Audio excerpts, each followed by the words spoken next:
This is HSK9, Radio Thailand World Service, broadcasting from Bangkok for listeners in Asia and the Pacific, the Middle East and Africa, Europe and America. It is now time for our broadcast in English for listeners in Europe.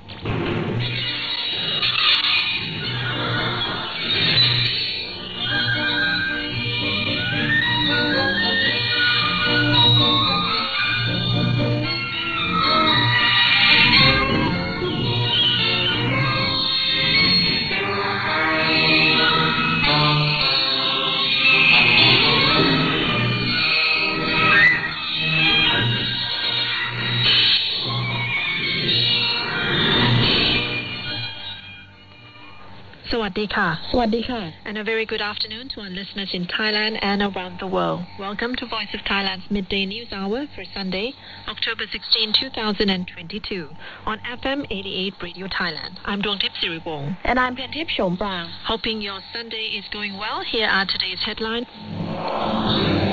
In national news, 2 bombs exploded near the first Thai-Myanmar friendship bridge close to Mesod district on Saturday night. And in business news, the cabinet has approved new regulations for capital gain tax exemptions for startups. And in international news, the IMF chief raises concern of geopolitics undermining global economic integrity and recovery. Let's take a look at those top headlines and many more in detail.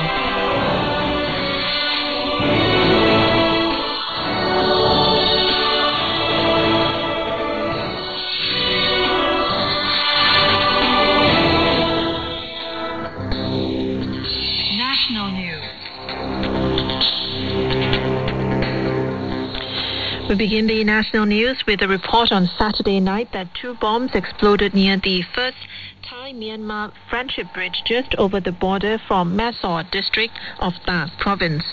The first bomb detonated at the Mewadi-Mesod border checkpoint at 7:20 p.m., causing damage to 1 vehicle.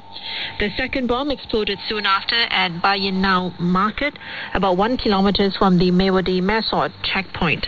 Police stated that the bombs were improvised explosive devices, or IED.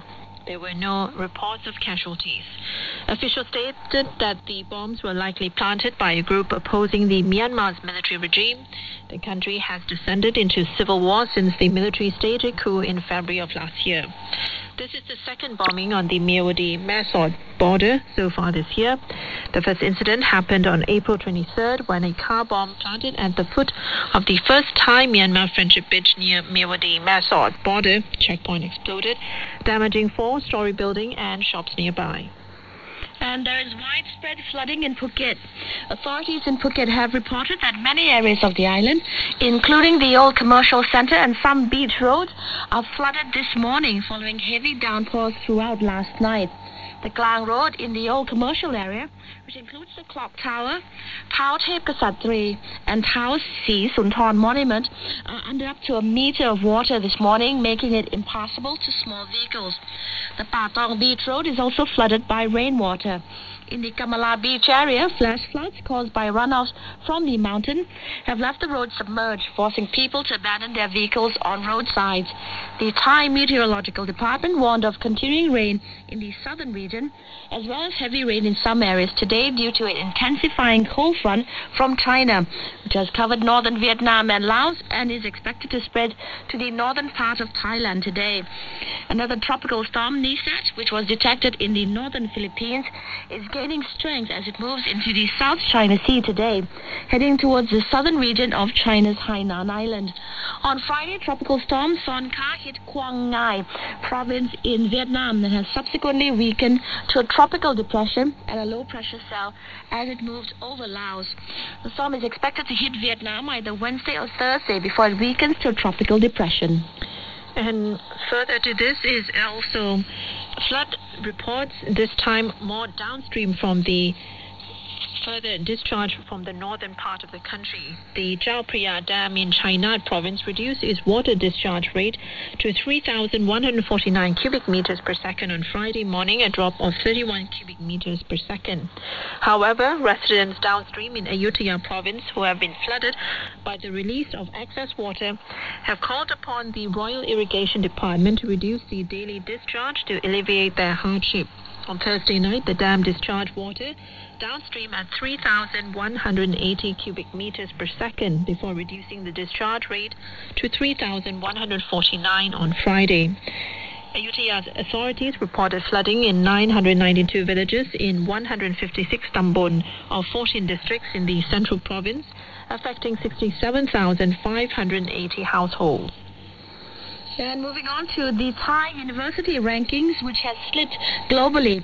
Rankings of universities in Thailand slid in the latest Times Higher Education Global Report below tertiary institutions in Singapore, Brunei, Malaysia, Vietnam, and the Philippines. The report released on Wednesday put the 4 best Thai universities in the 801 to 1,000 band, namely Chulalongkorn University, King Mongkut University of Technology, Thonburi, Mae Phah Luang University, and Mahidol University. Their positions dropped from last year when Mae Phah Luang and Mahidol University were in the higher group of 601 to 800. This year, Chiang Mai was the only university in the 1,001 to 1,200 group, while 5 others were grouped in the 1,201 to 1,500 cluster, namely Khon Kaen University, King Mongkut University of Technology, North Bangkok, Prince of Songkhla University, Surat Nari University of Technology, and Thammasat University. Phil Beatty, Chief Knowledge Officer of Times Higher Education, said in a statement that some Thai leading universities had seen their rankings slipped. Singapore underlined its solid performances in higher education as its 2 universities led members of ASEAN. The National University of Singapore was even in the top 20 at 19th, and Nanyang Technological University jumped 10 notches from last year to 36.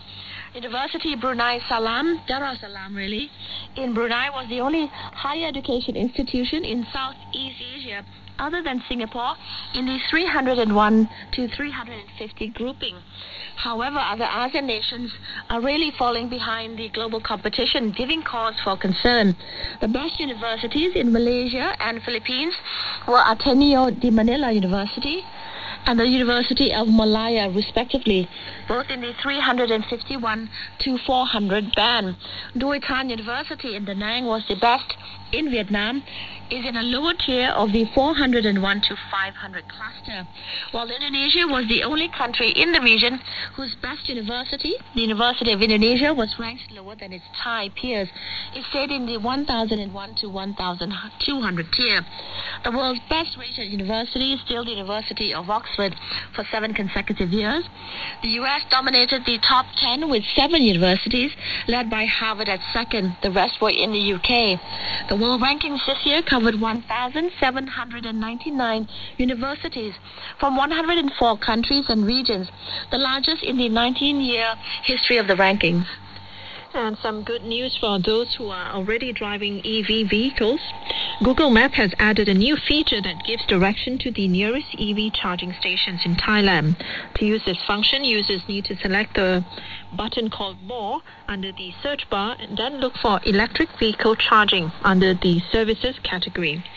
The latest addition to Google Maps is in response to rising EV ownership in Thailand over the past few years, coupled with an expanding network of charging stations. The new feature enables EV drivers to better plan long trips where charging is required during the journey. Google Maps reported in April that searches for EV charging station in Thailand has surged by 357% over the past year. Weather report. The air quality index in Bangkok today is moderate at 65. PM 2.5 concentration is 3.8 times above the WHO safe level. Notably, lower temperatures are recorded nationwide today, signaling the start of the Thai winter season. Bangkok's temperatures will range between 26 and 22 degrees Celsius, with cloudy conditions for most part of the day. No rain is expected. Chiang Mai will experience temperatures between 28 and 22 degrees Celsius. with some rain in the early morning and cloudy conditions all day. In Pattaya, temperatures will range between 27 and 22 degrees Celsius, with cloudy conditions all day. No rain is expected.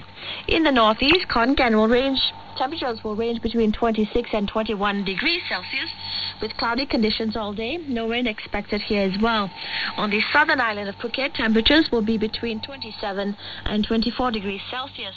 Heavy rain that started yesterday continues today and will last until tomorrow morning. And finally, in the deep south, Songkhla will experience temperatures between 28 and 23 degrees Celsius. Likewise, heavy rain that started yesterday continues today and will last until the next morning. And those were the national news. Up next is the local business news. Do stay tuned.